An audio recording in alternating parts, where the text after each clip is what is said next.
dragi prijatelji. Želim da vas pozdravim u ime tima koji je realizovao projekat Modni vremeplov. To je tim sastavljen od učenika viših razreda naše škole, osnovne škole Milan Rakić u Dionici, nastavnika i ljudi izvan škole koji su bili naši saradnici. To je tim koji je udružio sve znanje, veštine, kreativnost i imao snage da realizuje svoju zamisao. Želeli smo da to bude primjer dobre prakse škole u kojoj se ceni znanje, lepota žive reči, digitalna pismenost i praktične veštine. Zašto smo se odlučili za modu? Odlučili smo se jer je moda večna inspiracija, nešto što okupira pažnju, a neraskidivo je vezana za istorijske okolnosti u kojima nastaje. Zato smo izabrali najkarakterističnije modne periode kao što su preistorija, moda starog Egipta, stare Grčke, viteško doba, barok, rokoko, da predstavimo Luizu i Živojina Mišića prema originalnim modelima sačuvanim na fotografijama iz 19. veka, period između dva svjetska rata, 60. i 70. godine 20. veka. Sve je ovo propraćeno video prezentacijama i muzikom muzikom koja je karakteristična za vrijeme koje smo predstavili. Neću više dužiti, jer ja sam nestrpljiva, verujem i vi. Neka počne Modni vremeplov.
Praistorija kao prvo razdoblje ljudske prošlosti počela rađenjem čovjeka, a završila se pojavom prvog pisma. Pre oko 2,5 miliona godina pojavio se na zemlji spretan čovjek koji je umeo da koristi ono što nađe u prirodi. Pre oko 200.000 godina pojavio se veoma razuman čovjek koji je umeo da predviđa posljedice svojih aktivnosti. Sa teritorije istočne Afrike, današnje Etiopije, veoma razuman čovjek se proširio na ostala područja zemlje. Od njega potiču današnji ljudi. U tom dugom periodu jedinstva čovječanstva koji se naziva praistorija, čovjek je počeo kao sakupljač plodova, lovac i ribolovac, a zatim je postao zemljoradnik, stočar, zanatlija i trgovac. Najprije je živeo u čoporu, a zatim u rodovstvu prvenstvenih zajednica. Kada preživeo prvo je koristio prirodnih zajednica, pre svega pećenje, a zatim je počeo da raditi seljenice i kuće. Otkrio je važni košar. U velikoj meri zajednica prirode plašao se i istovremeno obožavao prirodne pojave koje nije razumeo, kao što su unja, slon i polo. U želji da odrazno loše pojave i prizove Evrope i vodio je ovo, a i nesvjestan toga umjetnici se izražavaju, slikama na zidovima pećine. Slikali su bizone, jelene, konje, divlje svinje, medvede, jer su verovali da će slikama uticati na dobar um. I na tlu današnje Srbije živeo čovjek u praistoriji. Nadomak naše Mionice, u Šalitrovoj pećini, u selu Brežju, pronađeni su najstariji ostaci stanovništva praistorijskih lovaca. Oni su tu živeli u srednju paleolitu, između 80 i 40.000 godina pre nove ere. Šalitrova pećina predstavlja za sada najbogatije i najznačajnije nalazište u Srbiji, starije kamenog doba. Jedno od najstarijih i najznačajnijih nalazišta iz mlađeg kamenog doba je Lepenski vir, na obali Dunava kod Donjeg Milanovca.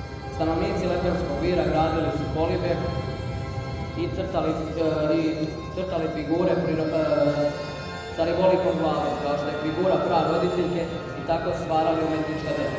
Na početku praistorije ljudi nisu nosili odeću. Početak nošenja odeće vezuje se za period pre oko 1.000.000 godina. Najpre su ljudi pokrinovali delove svoga tela kožom i krzom, kako bi se zaštitili od hladnoće i poplava i tako polako počeli da vode računa o svom kuću.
Obeležili su ga nastanak pisma i pojava prvih država, to jest civilizacija. One su najprije nastale na Starom istoku, u dijelovima Afrike i Azije, a zatim u Evropi. Jedna od najstarijih država na našoj planeti Zemlji bio je Stari Egipat, poznat kao Dar Nila, zemlja faraona, piramida, mumija, balsamovanja, hieroglifa, jednog od dva najstarija pisma. Zemlju u kojoj su bila uspostavljena modna pravila. Naravno, ona su postavljena od strane bogatih, a kraljice Starog Egipta kao što su Hatšepsut, Nefertiti i Kleopatra postale su modne ikone. Narodi Starog Istoka, a posebno stari Egipćani, poklanjali su pažnju svom izgledu, održavanju higijene i urednosti domova. Zato modni vremen bilo nastavljeno putovanjem kroz Stari Egipat. U Starom Egiptu odjeća je bila od lana, svetle boje, najčešće bele. Lan je lagana tkanina, pa je lanena odjeća bila prilagođena visokim temperaturama. Muškarci su najčešće obavijali donji deo tela, a nekada i gornji i donji. Žene su telo prekrivale haljinama. Od obuće, stari Egipćani najčešće su nosili sandale, bogati od kože, a siromašni od biljke papirus ili ispletenog palminog lišća. Stari Egipćani su posvećivali veliku pažnju i frizurama. Šiške su bile uobičajen deo frizure. Kosa je često oblikovana u pletenici i ukrašavana perlicama. Žene su imale dužu kosu, a muškarci kraću. Bogatiji su nosili perike napravljene od ljudske kose ili ovčje rume, koje su služile kao zaštita od toplote. Žene iz bogatijih porodica ukrašavale su odjeću, nosile nakit od zlata, srebra i dragog kamenja.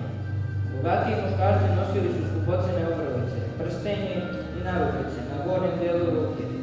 U Starom Egiptu šminkale su se i žene i muškarci. Osim ulepšavanja, šminku su koristili za lečenje, jer su verovali da ima lekovitnu moć. Oči su isticali uglavnom crnom bojom, a donji kapak su najčešće bojili zelenom. Koristili su i ruž za usta.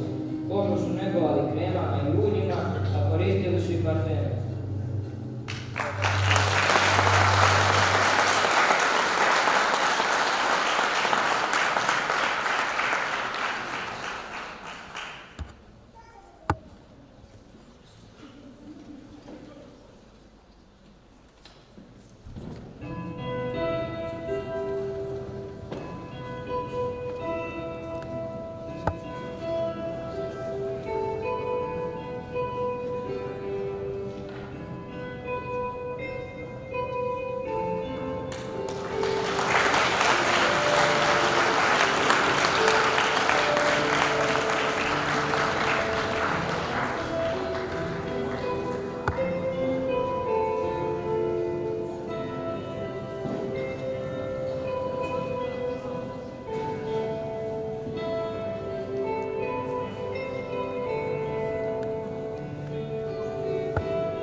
Oni su tvorci istorijske nauke, filozofije i olimpijskih igara.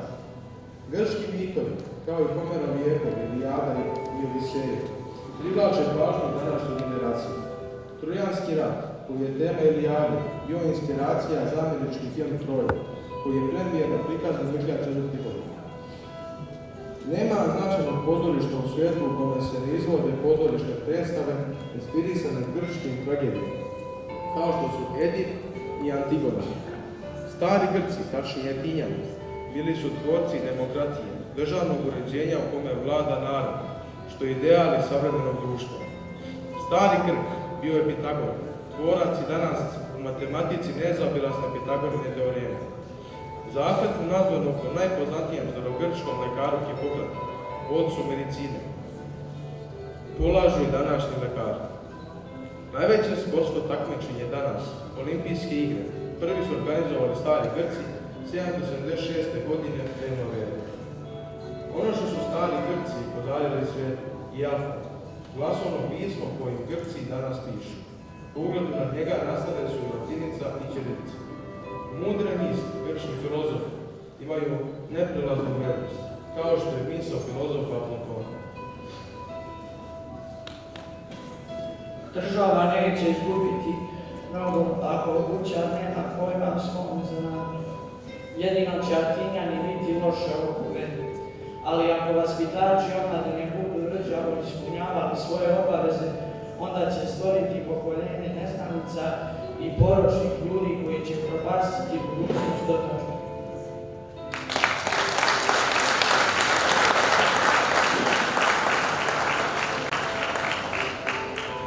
Narod olimpijskih bogova, hramova, akropolja, bacača lista, postavili su i modna pravila, koje su i danas inspiracije.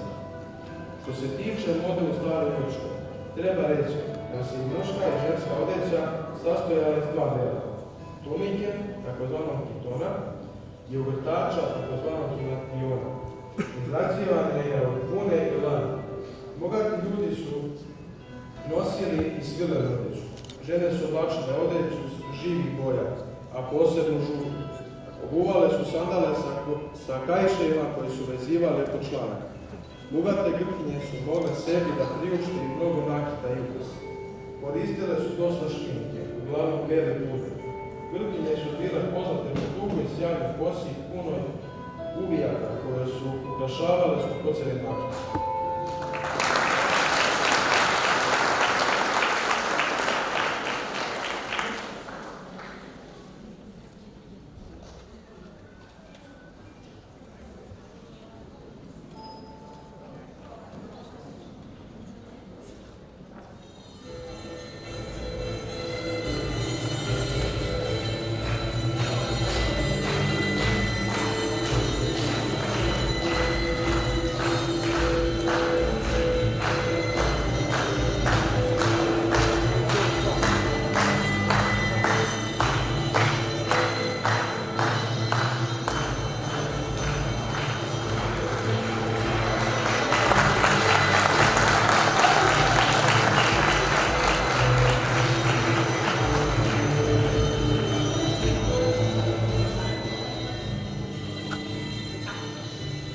Srednji vijek, viteško doba.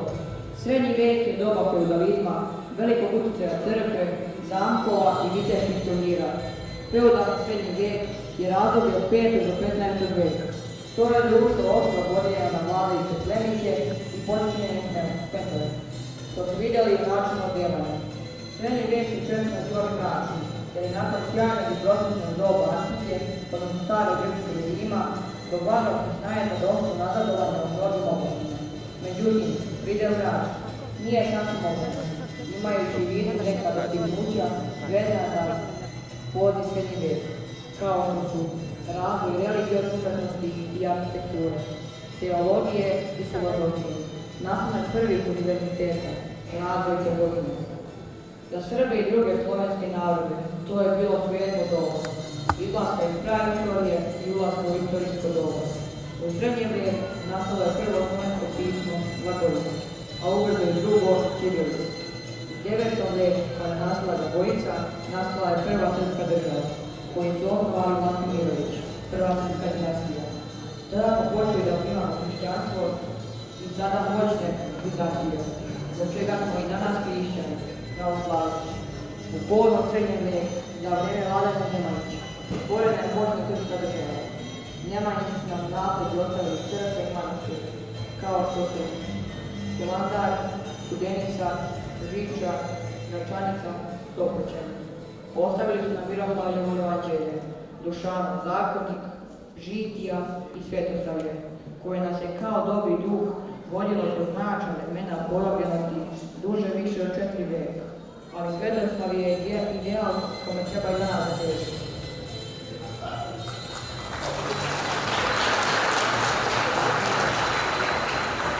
U srednjem vijeku posebnu figuru predstavlja vitez. On je sitan plemić koji je od zemlje koju posjedovao mogao da kupi ratnu opremu. On je pre svega pouzdan ratnik, borac na konju, neustrašiv u napadu i odbrani. Idealan lik viteza stvorila je poezija. On je hrabar zaštitnik crkve, udovica i siročan. Svoje podvige posvećuje izabranici svog srca, voljenoj ženi, ali to je više bila slika poželjnog nego stvarnog viteza.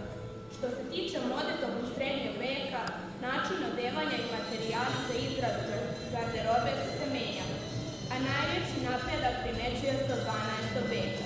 Pre toga, mnogobrojni ratovi i nemiri nisu davali priliku ljudima da obrate pažnju na modu, pa je ostao vidan uticaj grčke i rimske kulture na njihovo odevanje. Ženske haljine prekrivale su tijelo od grla do nožnih prstiju. Oko struka je vezivan kaiš koji je visio napred, a preko kape na glavi visilo je platno koje se spuštalo preko ramena. Omiljene forme nakita su bile kopče i figule. Muškarci su nosili tunike. Obuće dobija špica stope, po kome je srednji vek i poznat. Muškarci su vremenom počeli da se oblače ekstravagantno, pogotovo mladi plemići, vitezovi. Neki su nosili toliko kratku i usku garderobu da je bila potrebna pomoć dvoje ljudi da ih obuku. Tako se posebno izdvaja modni stil mladih plemića koji je ovdje i prikazan.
Srednji vijek se završio Kolumbovim otkrićem Amerike krajem 15. veka i tada je počeo treći istorijski period novi vijek. Početak novog vijeka obeležen je nizom velikih naučnih, tehničkih i geografskih otkrića. Završio se okončanjem Prvog svjetskog rata početkom 20. vijeka. Novi vijek su obeležile dramatične promjene, otkriće novih kontinenata tzv. Novog svijeta. Prva i druga industrijska revolucija, kao i građanske revolucije kojima je srušen feudalizam i uspostavljeno novo građansko tj. kapitalističko društvo. I moda se menjala, a u tom smislu najkarakterističniji modni period bio je period baroka, njegova zadnja faza rokoko. Barok kao kulturno-umetnički pravac nastao je u Italiji krajem 16. veka i dostigao svoj vrhunac u 17. i 18. veku i odatle se širio Evropom. Vesela i kitnjasta barokna era zamenila je oštri i trud u srednjem vijeku. Umjesto viteških turnira organizuju se maskarade, vatrometi, šetnje i balove. Najveći barokni kompozitori bili su Bach, Vivaldi i Handel, a drugu polovinu 18. veka obeležila je pojava Amadeus Mozart, čiju serenadu Mala noćna muzika sluša. Ali sada ćete uživo čuti Bachov preludijum i fugu u izvođenju Vlajka Jovanovića, učenika 7. razreda i svjetskog prvaka u harmonici.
Bilo je to doba podilaženja zadovoljstvima i doba preveličavanja, pa se moda tog vremena može opisati kao prepuna detalja, boja, raznih dezena, ali i skupih materijala.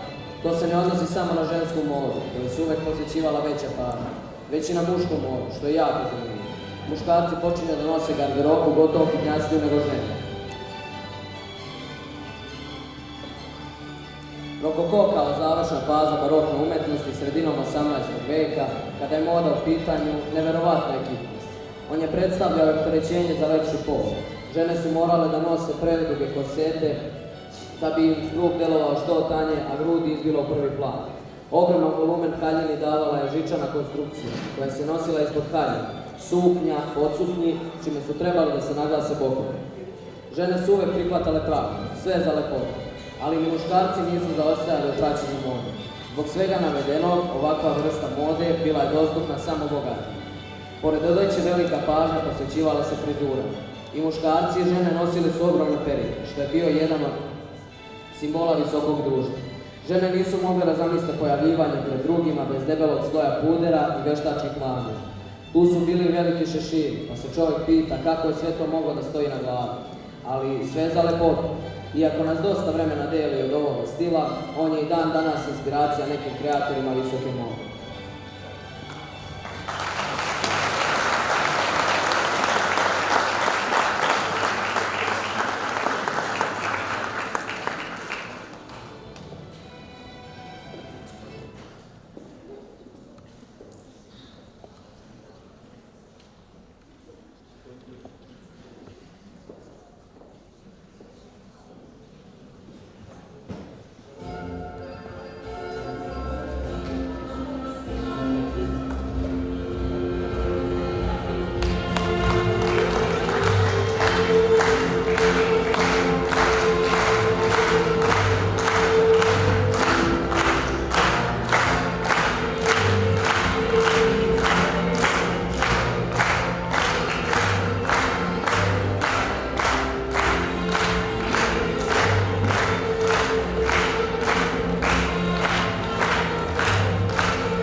sa Luizom Prichner u Aranđelovcu na oficirskom balu 1881. godine. U Aranđelovcu je njen otac švajcarac njemačkog porekla Friedrich Prichner kao inženjer bio angažovan u izgradnji dvora Staro Izdanje. Tu je Friedrich izgradio letnjikova za svoju porodicu. Na pomenutom oficirskom balu upoznale su se 16-godišnja Luiza i 26-godišnji Živojin. Ljubav se rodila, uprkos protivljenju svojih roditelja, jer je Živojin bio seljački sin, jer plate poručnika bile male, a vojnički život osuđen na neprestano seljakanje. Luiza je postala supruga Živojina Mišića. Za ovo posljednje Luizini roditelji bili su u pravu, ali nisu ni slutili da će njihov zet postati najslavniji srpski vojvoda. A i bez toga, ljubav je slepa. Na sreću, sačuvana je slika mlade 17-godišnje Luize na dan veridbe sa Živojinom, 1882. godine, koja svjedoči o modi s kraja 19. veka. I prema toj slici izrađena je haljina koju nosi naša Ivana Milutinović. Njihova deca su se zvala Radovan, Vojislav, Aleksandar, Eleonora, Anđelija i Olga.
Umjesto plemstva, novi promoteri mode su filmske zvijezde, a modni stil ovog vremena neizbrisiv trag ostavila je Gabriela, Coco Chanel.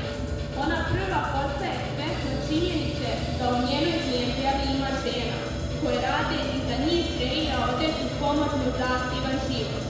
Ona prva daje značaj žesteji, uvodi u visoku modu maštovih bižuteriju, uvodi pantalone i malu crnu haljinu u žensku garderobu. U početku se nose veliki šeširi, a kasnije mali. Šminka je kompletna, a posebno se naglašavaju oči. Obrve se čupaju samo i visoko, a na uštre se stavlja ruž, postelin, kako bi izgledala manje. Što se tiče muške mode, nose se štošana odjeva sa dugim košarjem, sa kravatom ili lepnim mašom. Kao modni detalj stavlja se maramica u žene ili cvjetna reve, a također se nose šeširi. Ovaj stil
i rock'n'roll muzika. Posle završetka Drugog svjetskog rata i pobjede nad fašizmom, svet je ušao u doba takozvanog hladnog rata. On je označio krajnju zaoštrenost u odnosima između velikih sila, Sjedinjenih Američkih Država kao vodeće kapitalističke države i SSSR-a kao vodeće socijalističke države. Njihovi različiti ideološki, ekonomski i politički interesi doveli su do trke u naoružanju, izbijanju lokalnih kriza i ratova kao što su vijetnamski, rat u Koreji i kubanska raketna kriza.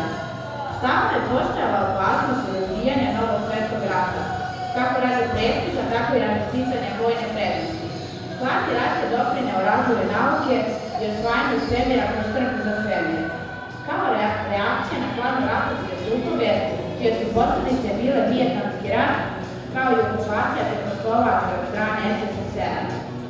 1968. godine izbile su studentske demonstracije širom sveta. One su izražavale nezadovoljstvo zbog kršenja ljudskih i građanskih prava, zbog hladnog rata. 60. godina 20. veka javlja se omladinski pokret poznat kao hippie pokret. On je izražavao pobunu protiv američkog potrošačkog društva, ratova koje su izazivale velike sile u cilju stvaranja novog društva, zasnovanog na miru i ljubavi. Hipici su propovedali ne samo političku revoluciju, već i unutrašnju revoluciju svakog pojedinca. Mladi ljudi bili su siti rata, nepravdi i različitih diskriminacija. Njihova taktika bili su mirni protesti, a na nasilje su odgovarali ljubavlju. Živopisno odeveni, hipici sa dugom divljom i razmarušenim kosom, koja je predstavljala njihovu pobunu, slobodu i povratak prirodi, izvršili su uticaj ne samo na političku svest mladih, film, muziku, već na modu. Njihova muzika je govorila o ljubavi, a njihov izgled mnogo više. Doneli su poplavu boja, šara i stilova, kao ni jedan pokret od tada. Šarenjivo boja, Texas farmerke, cvetne košilje, kožne sandale, sve to dopunjeno perlama, maramama oko glave, veževima, razlikovali su se od onih koji su nosili uredna tamna odela, mini suknje, savršeno popevane košilje. Jedino pravilo koga su se držali bilo je da pravila nema. Njihov u suštini antimodni stav doveo je do možda najvećeg modnog preokreta u savremenoj modi. Hippie pokret povezan je sa muzikom Janis Joplin, Dorsa, Pink Floyda, Boba Dylana, a sad favorit njihove mode uživaju u kultnom filmu Miloša Formana Gosa. Prave hippie modne ikone bili su Jimi Hendrix i Virtusi, legenda rock'n'roll muzike.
velike legende i utjecali na modu, tako da su ovi boje predstavili upravo to vrijeme, kraj 70. godina.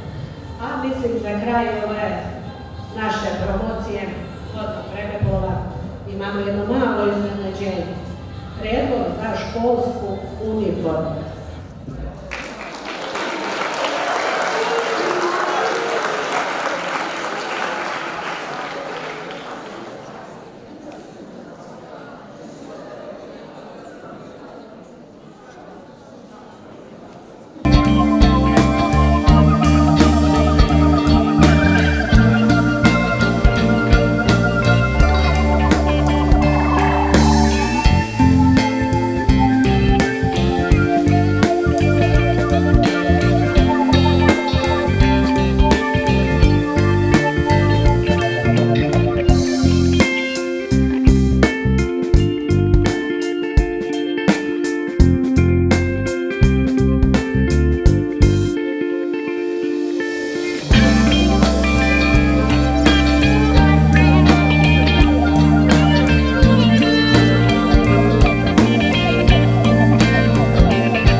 Podršku u ovom projektu pružila nam je direktorka Slađana Ranković.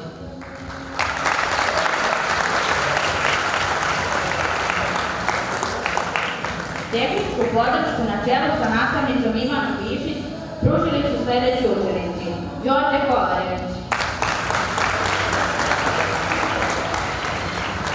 Todor Kuković, Tijana Andrić, Isidora Jelić, Oliver Oslović, Irina Nedeljković, Nikolina Simović, Vanja Samojević i Damir Simović. Tu su i voditelji Miloš Mičić, Bogdan Mitrović,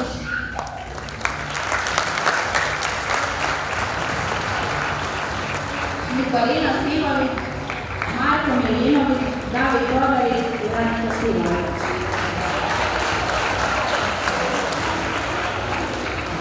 Značajan doprinos pružili su učiteljica Milja Grigorijević, gospođa Leposlava Živković,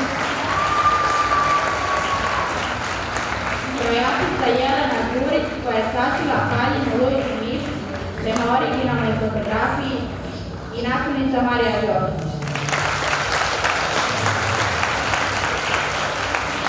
Muzička pratnja Vlajko Jovanović. A sada manekeni. Praistoriju su predstavili Magdalena, Anđela, Viktor i Vukasin.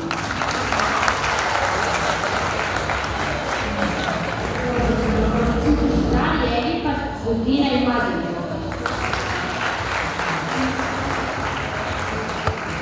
Stara Grčka, Marija i Prošla.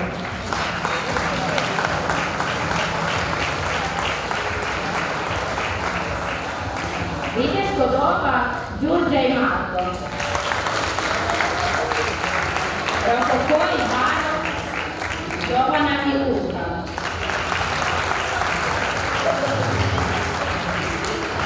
Lukić i Vojna Mišić predstavili su Ivana i Lazar.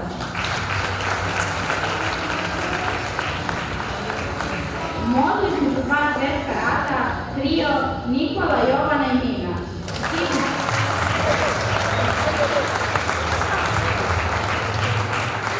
I tihi pokret Milo, Sofija i Ana. Modu 70. godina Andrija i Nada. Školsku uniformu nose Đorđe i Jelisaveta. I na kraju želeli da se zahvalimo nastavnici istorije